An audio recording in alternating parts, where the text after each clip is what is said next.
คืนนั้นอายยังจำถ้อยคำไว้ให้น้องเคยบอกรักอายจากใจเหนือสิ่งใดที่จะเทียบทัน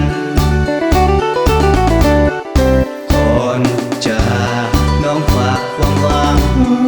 อายแอบฟังด้วยจิตตื้นตันน้องย้ำบอกอายอย่าแปรผันอีกบ่นานน้องจะกลับมา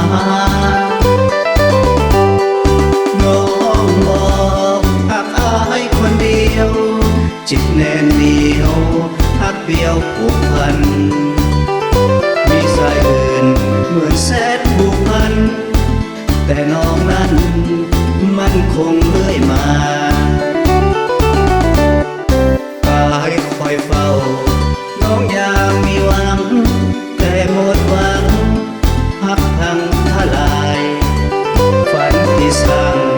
วาดไว้กับกายถูกทำลายย้อนยิ่งหลอกลวง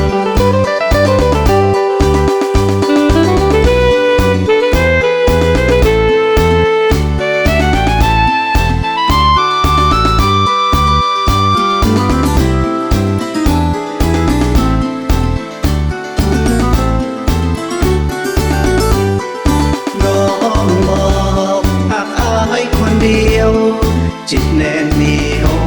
หักเดียวผูกพันมีสายอื่นเหมือนแสนผูกพันแต่น้องนั้นมันคงเลื่อยมาตายคอยเฝ้าน้องอยากมีหวังแต่หมดหวังพักพังทลายฝันที่สั่งวาดไว้กับกายถูกทำลายย้อนยิ่งหลอกลวง